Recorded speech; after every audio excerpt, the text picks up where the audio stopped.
Magandang hapon po sa inyong lahat. Muli na naman po naririto ang inyong your friend dito po sa Target Live.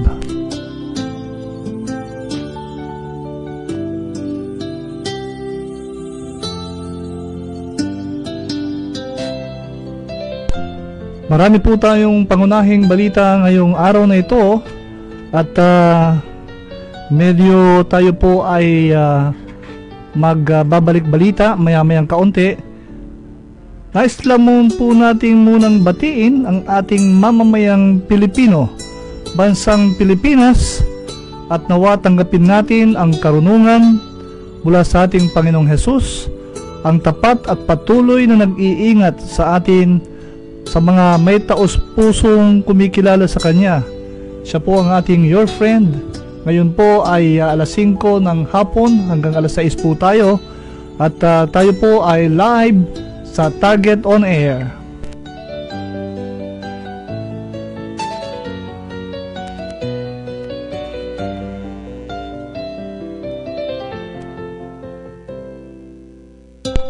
Bilang pangbungad po, nais lamang po natin balikan yung pong naganap na sunog dyan po sa London, na kung saan po naiulat natin na meron pong isang missing na Pilipina. Siya po ay si Ligaya Moore.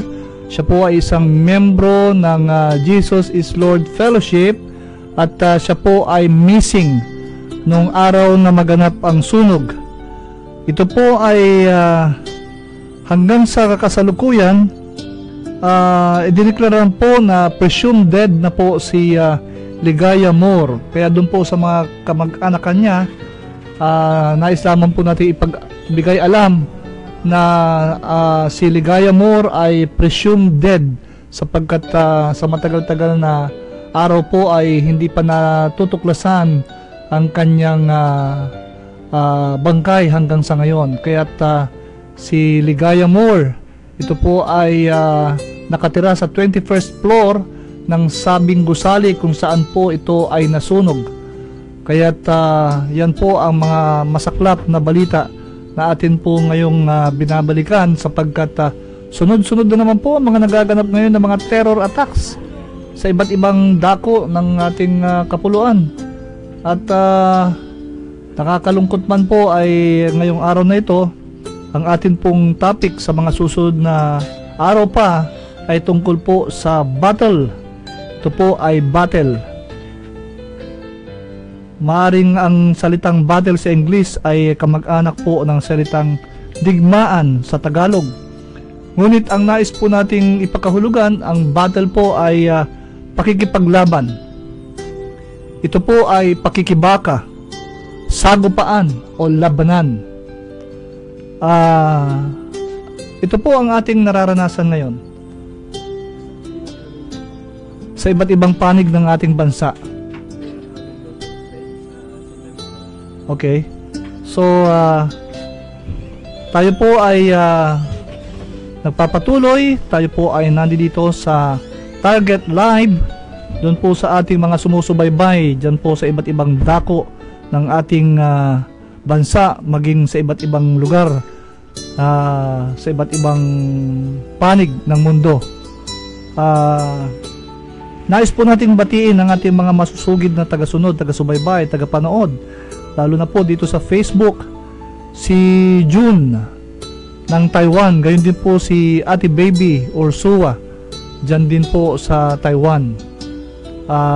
Binabati po namin kayo, nawa saan man kayo naroon ngayon, ang ating tunay na kaibigan, ang ating your friend, ang ating Panginoon ay patuloy kayong subaybayan diyan saan mang dako kayo naroon ngayon. At nawa ang inyong sambahayan ay pagpalain at ingatan ng ating Panginoong Diyos, ang ating Panginoong Hesus, ang ating tagapagligtas. Ito po ang inyong programang Your Friend.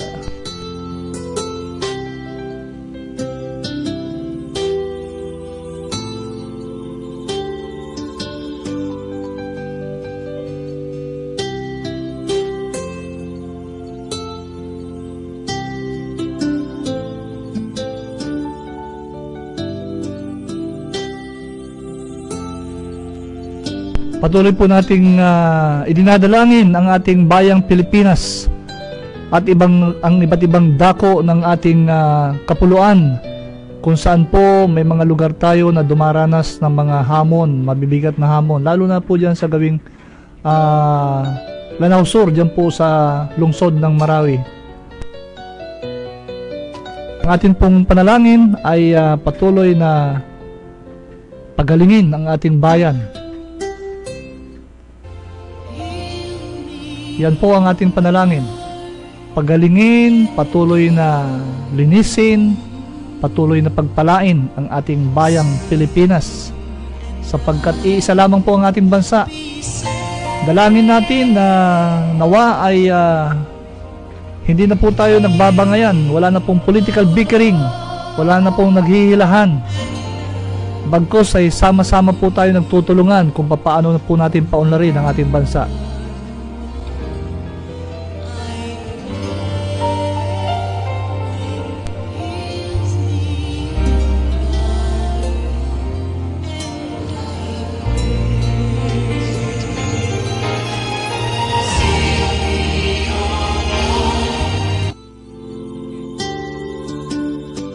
So yan po ang ating panalangin.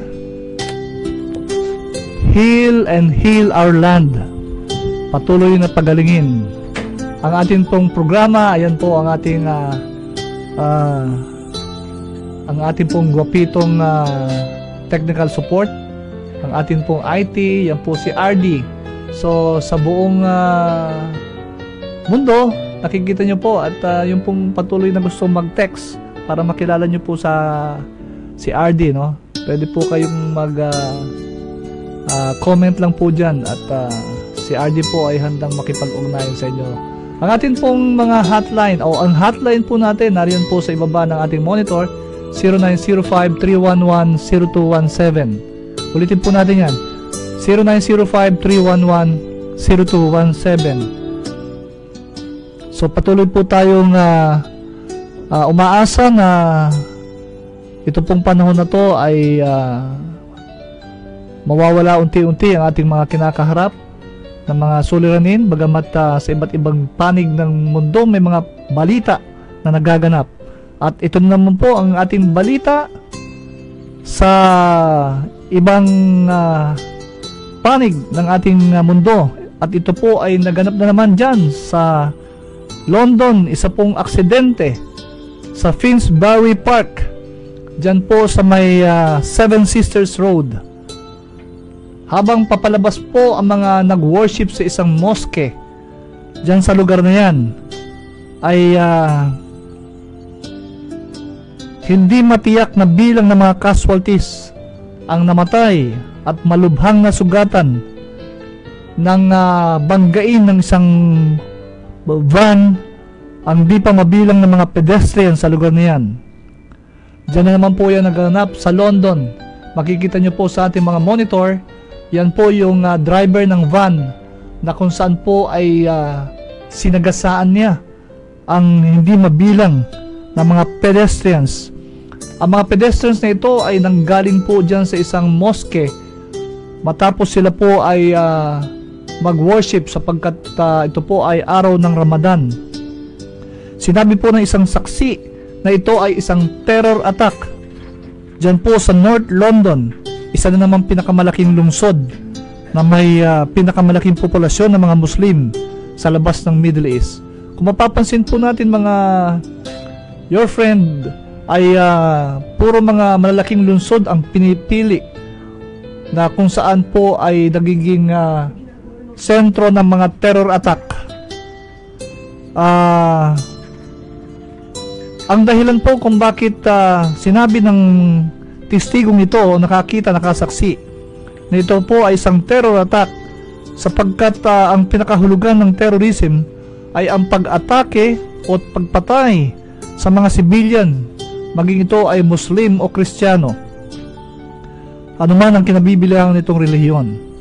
Isa pong terror attack na naman sa iba't ibang panig ng London ang nagaganap. Kaya't ingat-ingat lang po sa ating mga kababayang Pilipino dyan sa lugar na yan. At maging sa ating mga kaibigan dyan, sa mga taga-London, ingat lang po tayo. Sa ere po, nandyan po si Rex Cayanon May interview po siya kay Mayor Baro sa line 2. Hello? Hello? Sir Rex Kayanon.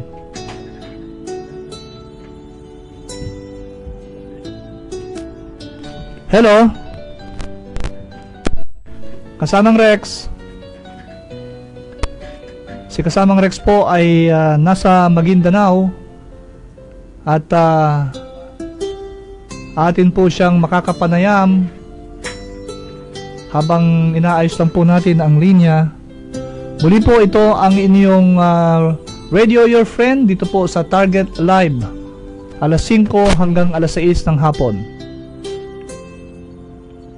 Hello, Kasamang Rex. Antabayanan po natin at balikan po natin itong mga kaganapan na nangyari po dyan sa Finsbury Park, dyan po sa may Seven Sisters Road sa London, kung saan po ay marami po ang sinagasaan po nito. Ang isang nakasaksi ay nakita po niya na paano dahan-dahan pong lumalapit ang driver ng van at ng ito po ay makita ng maraming tao ang tumatawid. Bigla niya pong pinabulusok ang kanyang van at walang habas na inararo ang mga tumatawid na mga kagagaling lamang po sa moske. Karamihan po dito ay mga nasugatan at hindi po mabilang kung ilan po ang namatay. Kaya't makikita po natin sa larawan na yan ang kaganapan dyan po sa Finsbury Park, dyan po sa Seven Sisters Road sa London. At makikita po natin marami ang mga pulis habang ang driver po ng van ay nariyan po at naaresto na.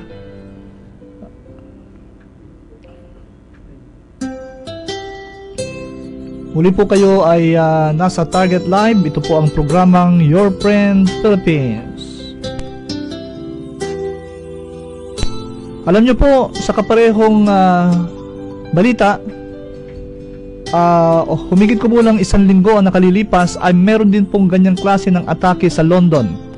At ito po ay sa may London Bridge. Isa pong terror attack na kahalintulad po ng naganap na yan na pagsasagasa. Dito po ay 8 katao ang napatay, 5 po ang nasugatan sa isang van din po ang ginamit na kung saan po sinagasaan niya ang mga crowd sa pedestrian sa may Borough High Street, London Bridge. Napaulat po na 3 ISIS extremists ang sakay ng nasabing van at ang mga ito po ay nanaksak pa. Nagkaroon pa po ng stabbing spree wherein 8 people were killed and more are injured. Alam niyo po, ang lugar na yan sa London, lalo na po yan nangyari sa may Finsbury, yan po ang pinakamalaking lungsod na kung saan marami po ang mga Muslim na nakatira dyan. At makikita nyo po itong mga extremist na ito ay wala pong pinipili, maski ang kanilang kapwa Muslim ay wala po silang takot at walang konsensya na ginagamitan po ng iba't ibang uri ng pagpaslang.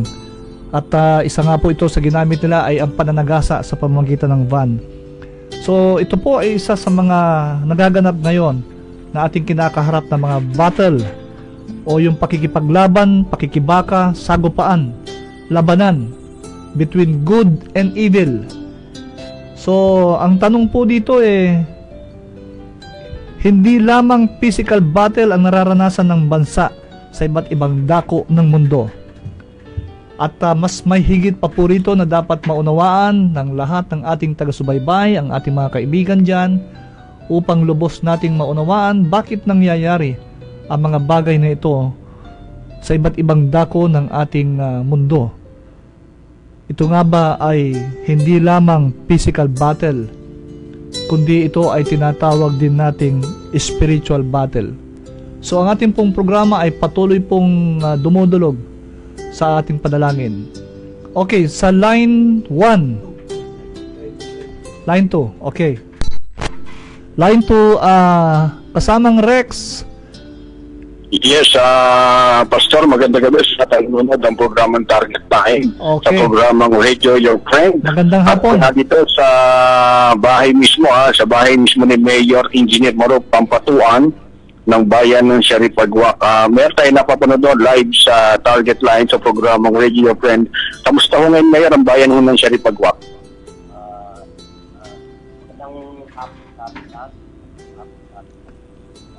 Dito sa bayan namin, although may Marcelo ngayon, pero hindi naman po kasi apektado. Okay naman ako dito at yung mga kababayan Pakilapit mo lang ng mic kasamang Rex at hindi gaanong marinig si Mayor ng Sharipagwak. Hello. Hello, yes. Magandang hapon sa ating lahat. Magandang hapon po, Mayor. Oo.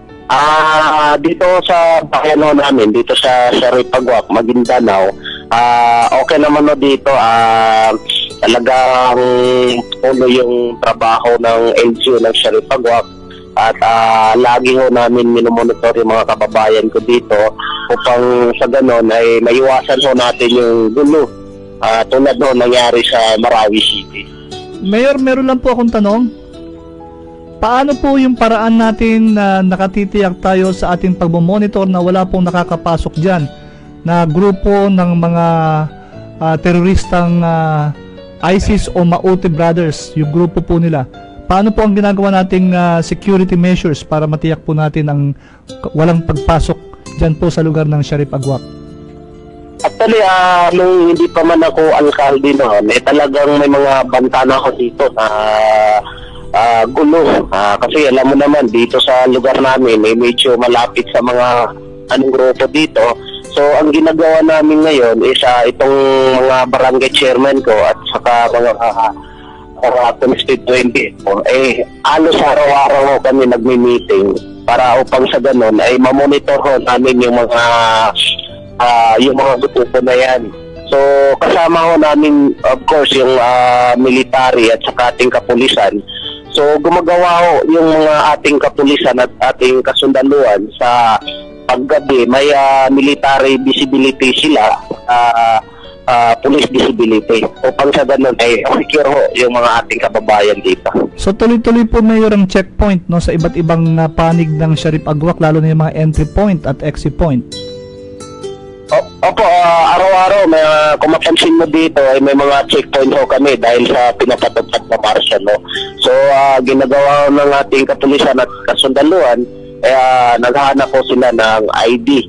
So identification card upang sa ganun malalaman ho natin kung sino yung pumapasok at lumalabas dito sa bayan ho ng Sharipagwak. Of course kasama yung mga BPAT ho natin dito.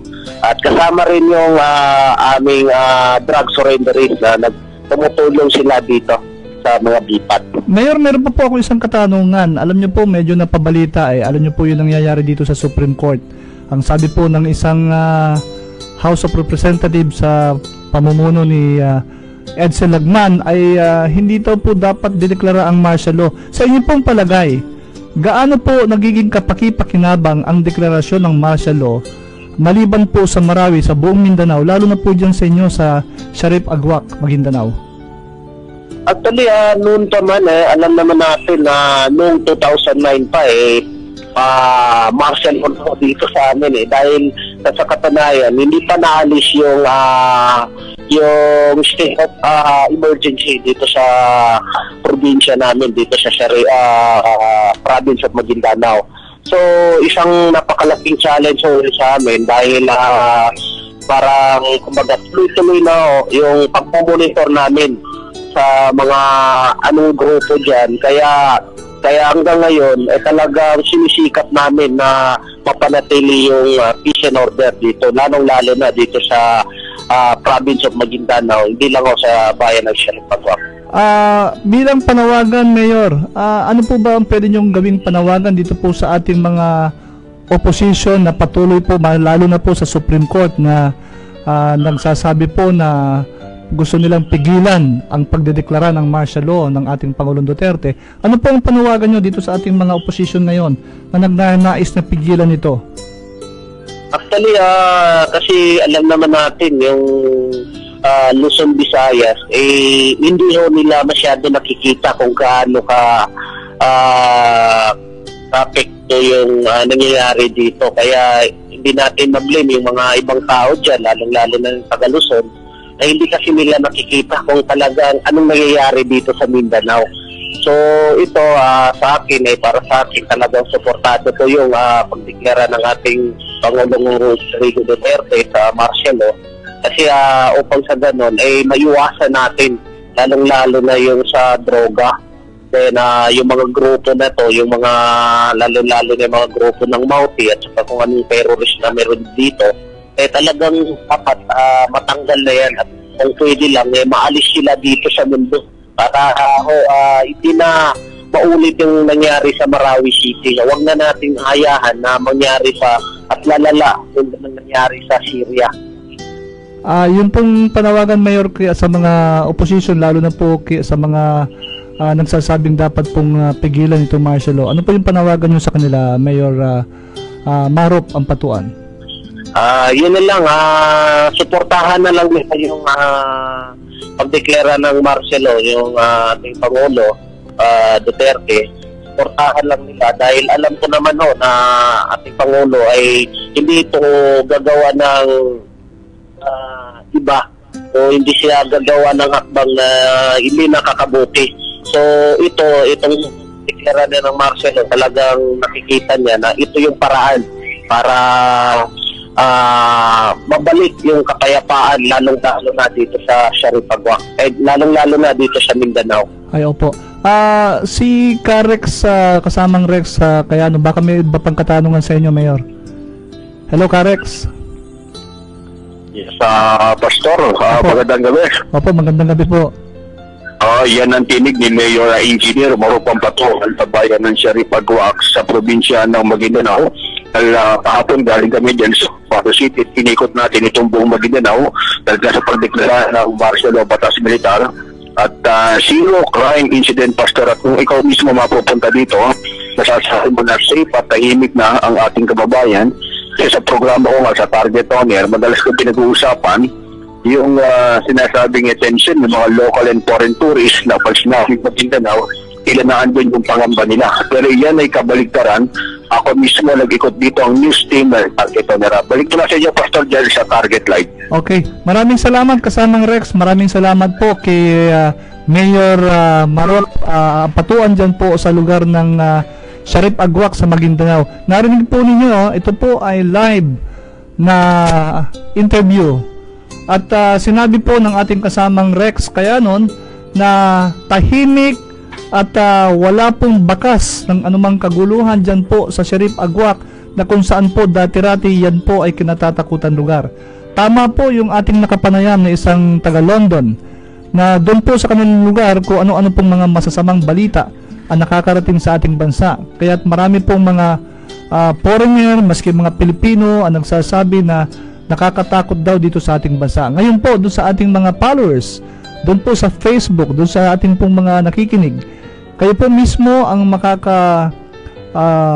prove na ito pong ating live interview dyan po sa Sharipagwak ay tahimik po at payapa ang lugar na yan. Kaya nga po dineclare ang martial law para makatiyak na sa iba't ibang panig ng Mindanao ay hindi na po kakalat ito pong mga terror attack. Gusto ko pong malaman ninyo bilang follow up, ito pong nangyari na naman sa London na iba't ibang kaparaanan ang ginagawa. Ito po yung tinatawag nating battle. This is a battle. Ito ay hindi lamang po isang physical battle, maging spiritual battle. Sapagkat dyan po sa gawin ng London, isa pong primera klaseng bayan sa UK ay nagkaroon po ng panibagong atake na naman at ang ginamit po ay van upang sagasaan ang mga kagagaling lamang po sa isang mosque na nag-worship. Marami po ang namatay, marami po ang nasugatan. Ito po ay matapos ang mahigit 1 linggo lamang na ganun din pong uri ng klase ng terror attack na kung saan van din po ang ginamit upang sagasaan ang crowd sa isang pedestrian dyan po sa Borough High Street, London Bridge. na kung saan 3 ISIS ang napatay. So yan po ang mga kaganapan sa loob at labas ng ating bansang Pilipinas at sa ating mundong ginagalawan. Muli po narito kayo sa Target Live. Ito po ang inyong programang Your Friend. Maraming salamat kay Carex Cayanon na kasalukuyan po ay nasa Maguindanao, dyan po sa Sharip Agwak.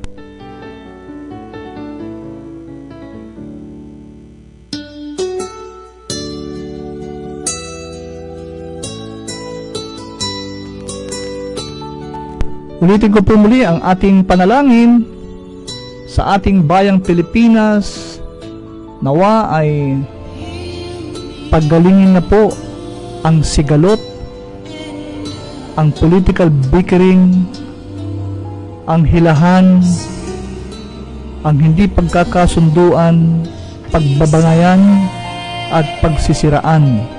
Meron po tayong iisang bansa na dapat po nating pagtulong-tulungan. Yan po panawagan natin sa mga nagsasabi na hindi daw po kailangan i-declare ang martial law. Panalangin po, makikita nyo sa monitor, panalangin ng mga paslit na bata. Kayo po na nasa larangan ng pamumulitika, it's about time to realize. So ito po ang ating panalangin. Patuloy na pagalingin ng ating kaibigan, ng ating Panginoong Hesus, ang mga kaganapang nangyayari dito sa ating bansa. Meron po tayong isang nakatatawang balita. Kaya't ito nga po yung ating panawagan. Ayon sa oposisyon, martial law, no grounds for rebellion. Ang krisis sa Marawi ay hindi daw po act of rebellion. At wala daw pong basihan upang ideklara ang martial law. Ayon po yan sa Albay 1st District Representative Edsel Lagman. Siyang tumatayong counsel for petitioners laban sa deklarasyon ng martial law before the Supreme Court. Ayon po kay Congressman Lagman, yung pong sinasabing siege of Marawi City ay isang armed resistance lamang ng mga Mauti group upang hindi madakip si Hapilon at hindi po to overrun Marawi and remove its allegiance from the Republic. Ayon po kay Lagman, ito ay kanyang sinabi sa Korte Suprema noong nakaraang Martes na ito po ay act of terrorism ay hindi nangangahulugan na katumbas na ng aktwal na rebellion. Sabi niya sa makatuwid, ang totoong rebellion sa Marawi City and elsewhere in Mindanao ay kulang sa culpable purpose. Planting of ISIS flags in Marawi was part of cheap propaganda, Lagman said. Isa lang daw pong cheap propaganda ang pagtatayo ng watawat ng mga ISIS. Kaya katawa-tawa po, no? Sapagkat makikita nyo, hindi pa po ba rebellion yung nangyayaring yan? At tuwang-tuwa pa po itong mga abogadong ito na nag-file ng petisyon laban sa martial rule dyan po sa Mindanao. Yan po ang ating dalangin, nawa mabuksan po ang isip at ang mga personal na interes ng mga taong ito at tuluyan na po silang sumuporta upang paunlarin ang ating bayan. Hindi po suportahan ang personal ang Pangulo, kundi suportahan po ang mga magagandang programa, ang magagandang layunin para sa kapayapaan ng bansa. Kaya't nawa ay hintuan na po natin ang paghahati-hati at pagsama-sama na po tayo na pagtulong-tulungan na umangat ang ating bayang Pilipinas. Lalong-lalo na po, tinagurian tayong the only Christian country in Asia upang hindi naman po tuloy maging kahiya-hiya. Nawa ang mga Kristiyano sa puso ng bawat taong ito na patuloy pong nagiging dahilan ng paghahati-hati ng ating bayan. Nawa po ay makonsensya tayo at kilalanin natin ang tunay na kahulugan ng pagkakaisa para sa ating bayang Pilipinas. Patuloy po kayong nakikinig at nanonood sa ating pong Target Live. Ito po ang programang Your Friend. Binabati po natin ang value line na kung saan po ay kasama po dito isa sa tagapamuno si Miss Cecil Parungaw. Binabati din po natin ang manager ng SEEDS. Ito po yung Sustainable Enterprises for Economic Development System. Sa pangunguna po yan ni Engineer Elmer Castillo. Siya po ay isang ASEAN engineering. Kasama po ang kanyang mga anak dyan po sa Puerto Princesa, Palawan, si Josh Elmer at si Hannah Cristel. Gayun din po ang kanyang may bahay, si Proline Castillo. Isang mapagpalang hapon sa inyong sambahayan diyan. Binabati din po natin si Miss Ana Marie Atutubo, si Lisa at Grace Takuban. Binabati po natin ang ating mga kaibigan dyan sa Sampaloc, Manila, dyan po sa may balik-balik. Ang atin pong kasama, ang host po ng Your Friend, si Brother Pete San Miguel, kasama po ang kanyang sambahayan, ang kanyang mga kaibigan, si Alan, si Sunny Tan, gayon din po si Miss Risa Martin, siya po ay co-host ng Your Friend. Isang mapagpalang hapon po ng panonood sa Facebook. Gayon din po si Ate Baby Ursua dyan sa Taiwan, binabati natin. Binabati po natin ang mga technical staff ng Your Friend. Katulad po ni Isay, ni Jubel dyan po sa Dubai. Gayon din po si Elsa Day, si Yusuf, at si Ading. Sila po yung ating mga technical staff na nagko-contribute po sa ating mga news materials at yung mga relevant stories. At nais din po nating batiin ang ating mga kaibigan po sa SEEDS. Sila po yung 11 incorporators ng SEEDS sa pangunguna po ni Mr. Sunny Domingo, June Santos, Cecil Parungaw, Elmer Castillo, Philip Papa, Ton Fernandez at Joseph Jose ng Isabela. Gayon din po si Miss Pilar Pontelar, Noel Argamosa at si Sir Michael Alunan. Sila po ang bumubuo ng SEEDS. Ito po yung Sustainable Enterprises for Economic Development System upang tulungan po ang mga magsasakang Pilipino. Patuloy po kayong nakikinig sa ating pong programang Your Friend at narito po tayo sa Target Live.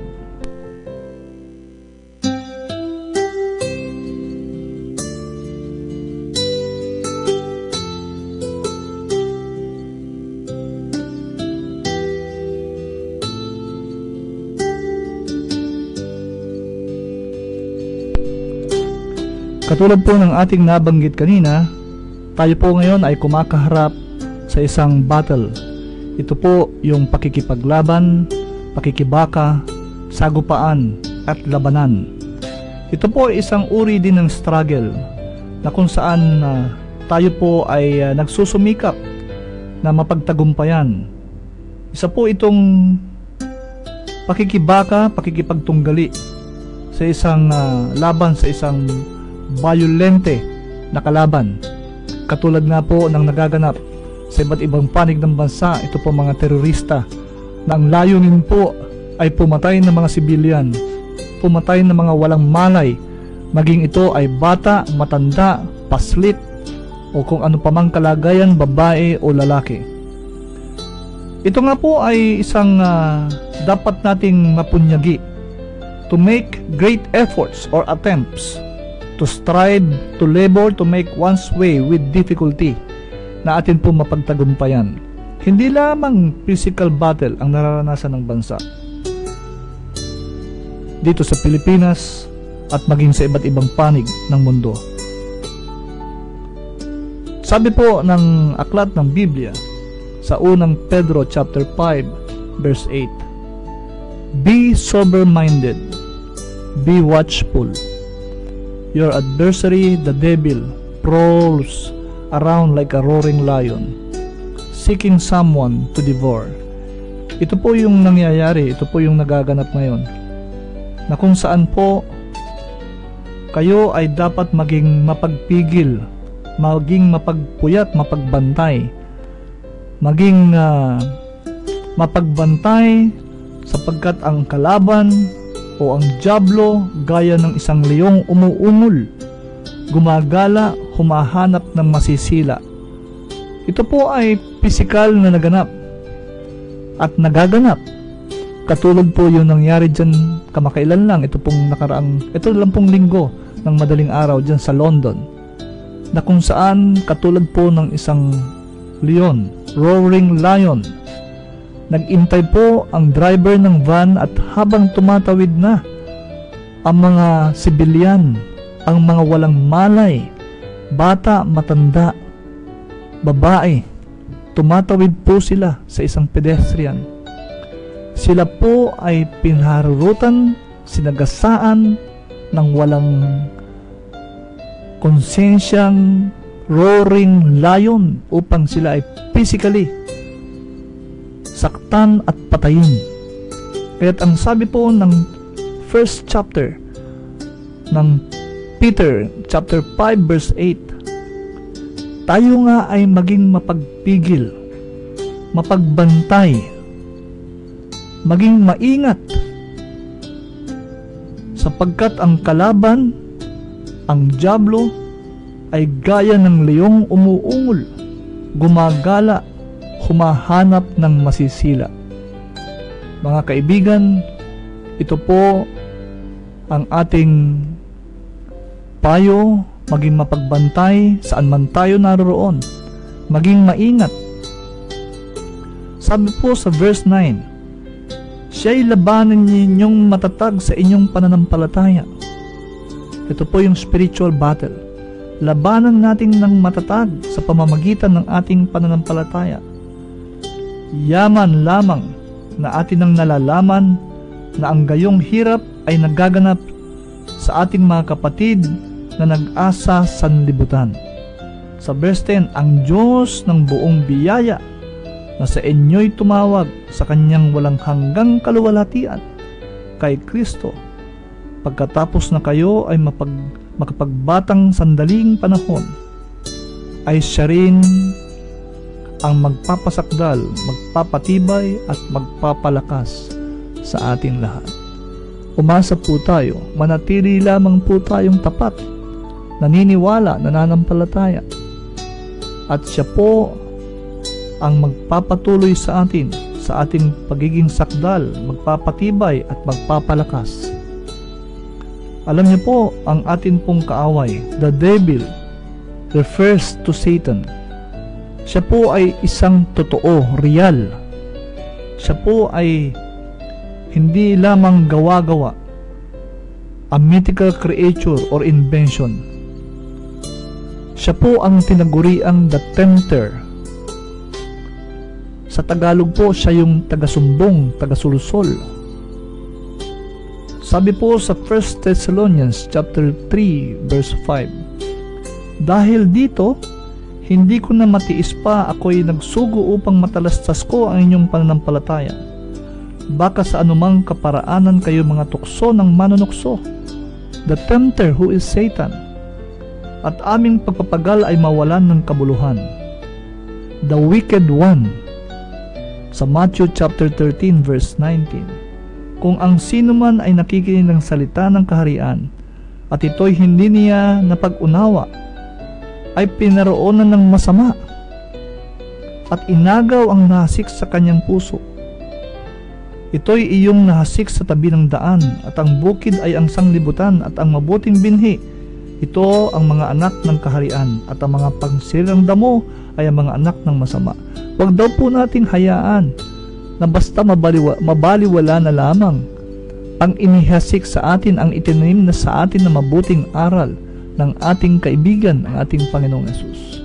Huwag nating hayaang ito ay masira at maimpluwensyan tayo ng the tempter o yung sinasabi nilang the masama, yung wicked, si Satan. Siya po ang taga-sulsol, lalong-lalo na dito po sa mga teroristang ito na siyang pumapatay ng mga sibilyan. Ang taga-sulsol po dyan ay ang masama, the wicked one. Siya rin po ang accuser.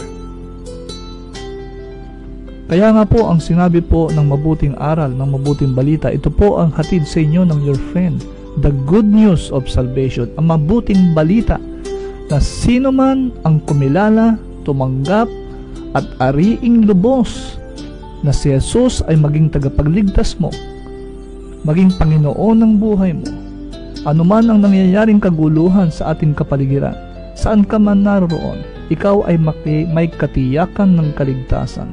Hindi nga po relihiyon, kundi irelasyon sa ating tagapagligtas. Relihiyon po, hindi ito ang solusyon, kundi ang relasyon mo kay Jesus. Sapagkat si Jesus ay nabayubay sa krus ng Kalbaryo. Siya po ay namatay. Matapos ang 3 araw, siya ay nabuhay na muli upang ipagkaloob sa iyo ang the greatest gift of eternal salvation. Kaya sa panahon na ito kung saan marami na po ang nagaganap sa ating paligid, hindi na po pangalan ng relihiyon ang ating dinadala, kundi ang pangalan ng nag-iisang tagapagligtas, ang ating Panginoong Jesus. Hindi po relihiyon. Si Jesus, ang ating mabuting kaibigan, ang ating your friend, ang siyang aasahan po natin sa lahat ng sandali. Kaya't ito pong nagaganap na spiritual battle. Ang tanging solusyon, magkaroon po tayo ng karunungan. Magkaroon po tayo ng kaalaman tungkol kay Jesus. Palalimin po natin, magkaroon tayo ng intimate relationship. Tama na muna po yan mga religious na hidwaan. Pumaroon po tayo sa tunay na kahulugan ng mabuting balita ng Diyos. Nakakalungkot, ngunit sa marami pong simbahan, sa mga Christian churches, hindi na po nagkakaroon ng mabuting relasyon ang mga dumadalo dito. Sila po na magkakasama ay wala silang established relationship. Yan po yung nakakalungkot. Hindi po sila nagkakaroon ng relasyon na magiging magkaibigan. Kung minsan po sila pa nagsisiraan. Kaya't hindi po nakikita rito ang buhay ng tunay na aral ng mabuting balita. Kaya tinatawagan din po natin ang mga leader ng simbahan na pangunahin po sa lahat, ituro natin sa ating mga tagasunod ang tunay nilang kilalanin ang ating kaibigan, ang ating Panginoong Hesus, ang ating tagapagligtas, ang ating your friend. Kaya tayo po ay nagpapasalamat sapagkat ang programang ito ay nagagamit upang maghatid ng mabuting balita, maghatid ng pagkakasundo, maghatid ng pagkakaibigan, maghatid ng katiyakan ng isang relasyon. Palawigin, pasaganain ang relasyon tungo sa karunungan sa ating kaibigan, sa ating tagapagligtas, ang ating Panginoong Hesus.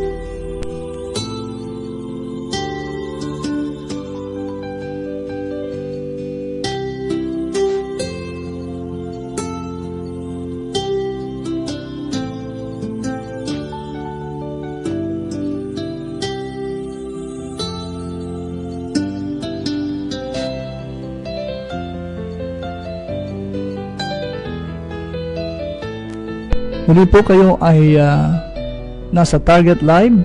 Ito po ang ating programang Your Friend mula alas 5 hanggang alas 6 ng hapon, mula Lunes hanggang Biyernes.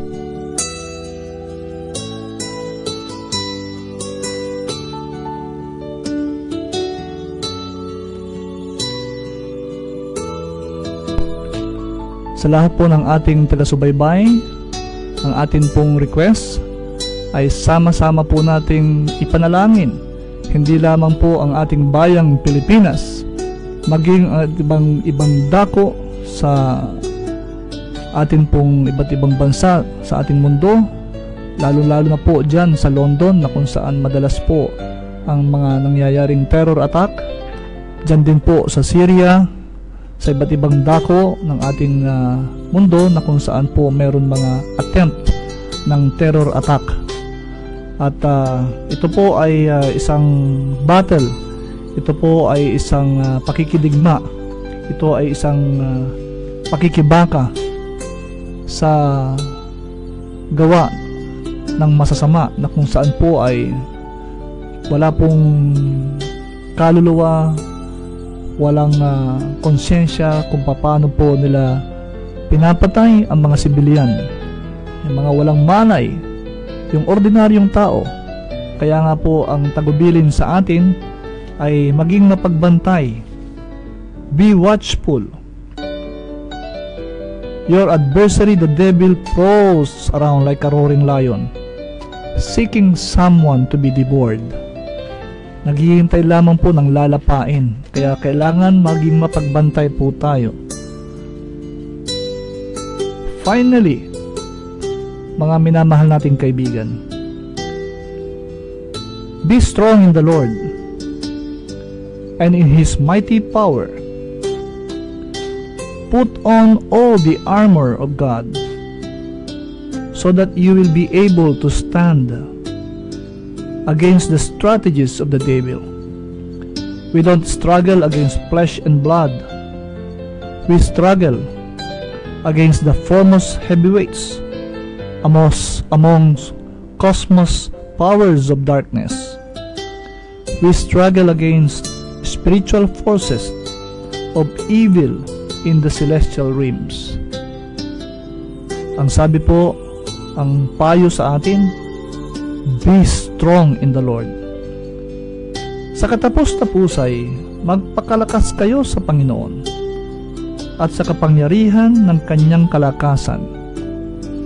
Mangagbihis kayo ng buong kagayakan ng Diyos upang kayo'y magsitibay laban sa mga lalang ng Diablo, sapagkat ang ating pakikibaka ay hindi laban sa laman at dugo, kundi laban sa mga pakapangyarihang namamahala ng kadiliman sa kalawakan. Nakikibaka tayo ukol sa spirito ng kasamaan sa mga dakong kaitaas-taasan. Para sa ating mga taga-subaybay, nasa Target Live po tayo. Ito po ang your friend, patuloy pong nagsasabi na maging matibay po tayo sa ating pananampalataya, sa ating kaibigan, sa ating Panginoong Hesus at sa kanyang hindi masukat na kapangyarihan. Ilagay daw po natin sa ating pangangatawan ang kagayakan ng Diyos upang tayo ay maging matibay sa laban sa mga lalang ng Diablo, sapagkat ang ating mga kalaban at ang ating pinakikibaka ay hindi lamang sa dugo at laman, kundi laban sa makapangyarihan na mamahala ng kadiliman sa kalawakan. Nakikibaka tayo ukol sa espiritu ng kasamaan sa mga dakong kaitaasan. We struggle against the spiritual forces of evil in the celestial realms.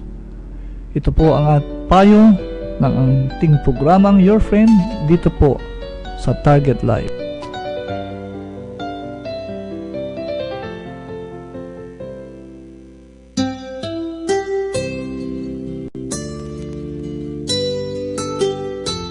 Bilang panghuli po nating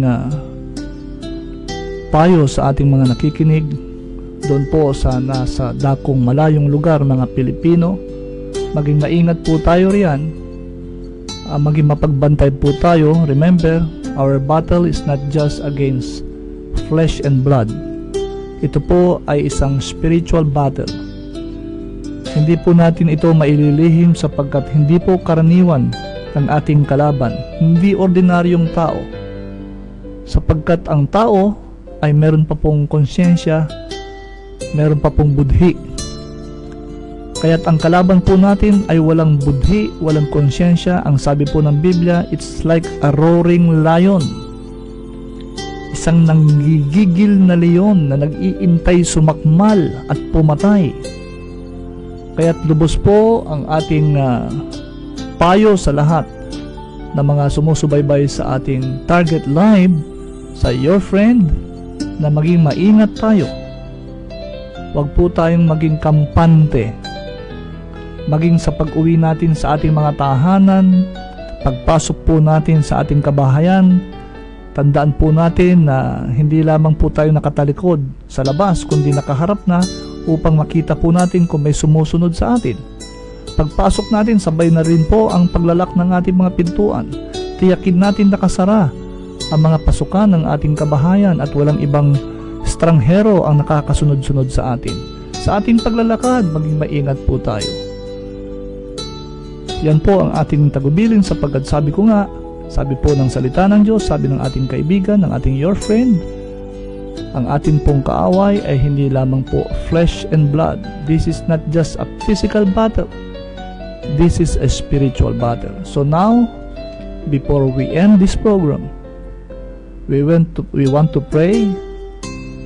Even the small kids who is watching right now, dalangin po natin ang ating bansa, ang mamamayang Pilipino, na patuloy po na tayo po ay manangan.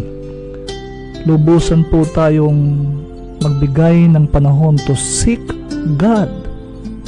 Huwag na muna po natin, let's set aside the religion. Set aside po natin yung mga pangalan ng mga iba't ibang grupo. Sumentro po tayo kay Jesus. Siya po ang tagapagligtas. Siya po ang pinako sa krus. Siya po ang namatay. Makalipas ang 3 araw, siya po ay nabuhay na muli upang ipagkaloob sa atin ang buhay na walang hanggan. Atin pong dalangin. Dalangin po natin. Pagalingin ang ating bayan. Pagalingin ang bawat isang Pilipino. Pagalingin ang ating mamamayang Pilipinas. Saan ka man naroroon ngayon, kaibigan, kapatid, may isang kaibigan tayo na sa atin ay patuloy na sumusubaybay. May kaibigan tayo na sa atin ay patuloy na gumagabay, nag-iingat, nagpapala, nagbibigay ng biyaya. Huwag po natin kakalimutan na meron tayong Jesus, tagapagligtas, si Kristo, ang ating Panginoon at ang ating Diyos. Sikapin po natin na siya po ay ating patuloy na apuhapin sa ating buhay, saliksikin, kilalanin ng lubos. Nagkaroon tayo ng isang personal na relasyon. Hindi po sapat yung naniniwala lang tayo. Ang kailangan po, kilala natin ng lubos. Let's establish our personal relationship with the Lord, our Savior. Muli po kayo ay nasa Target Life. Ito po ang inyong programang Your Friend. Sa lahat ng sandali sa atin po ay patuloy na gumagabay. Inaabot po tayo saan man tayo naroon, sa amang panig ng mundo, sa mang sulok ng bayang Pilipinas.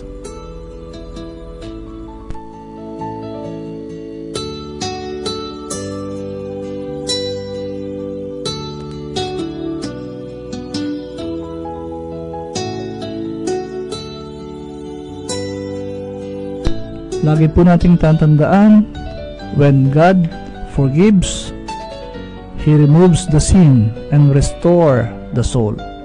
Kung ang Diyos ay nagpatawad, Kanya nang kinakalimutan ang kasalanan at muli tayong ibinabalik sa ating tunay na pagkatao. Huwag po tayong mag-alala kung tayo ay nagkaroon ng failure. Sabi nga po, failure is not fatal. Hindi po ganun kaseryoso ang tayo po ay magkaroon ng failure sa buhay. Naalala po natin si Peter, dininay niya ang ating Panginoong Hesus ng 3 beses. Ngunit hindi niya hinayaan na ang failure ang mag-define sa kanyang kabuuang pagkatao. Ang pinaka-finest hour ni Peter is when he proclaimed, "You are the Christ, the Son of the Living God. Ito po yung kanyang finest hour. Yung kanyang pong failure ay nung kanyang i-deny si Jesus ng 3 beses. Pero ang kanyang finest hour, nung kanyang i-proclaim, "You are the Christ, the Son of the Living God." Kaya wag po natin hayaan na tayo ay pangibabawan ng ating mga failure sa buhay. Failure is just natural. Like Peter, we all fall short. Tayo po ay nagkakamali in our relationship, in our struggle with sin, in our faithfulness with God. We make mistakes. But let not those mistakes be fatal. Jesus forgave the repentant Peter for his failure. Yan po ay sa John 21. Kaya tandaan po natin, meron po tayong your friend sa Target Live. Tayo po ay araw-araw na masusubaybayan mula Lunes hanggang Biyernes, alas 5 hanggang alas 6 ng hapon. Pagpalain ka, mamamayang Pilipino, pagpalain ang bansang Pilipinas. Ito po ang inyong programang Your Friend. Inyo pong nakakasama sa araw-araw kung meron po tayong mga nais na hinaing, nais na i-request ng mga panalangin, mag-text lamang po kayo dyan sa ating hotline 0905-311-0217 at makakausap nyo po dyan si Kuya Edson. Patuloy po sa inyo na susubaybay. Meron tayong mga programa, pwede po kayong mag-request upang tayo po magbigay ng mga seminars, training, mga speaking engagements, saan man po kayo naroon. Text lamang po 0905-311-0217. Magandang hapon sa inyong lahat. Pagpalain po ang iyong sambahayan. Mabuhay ka Pilipino, sa pangalan ng Jesus, ang ating kaibigan.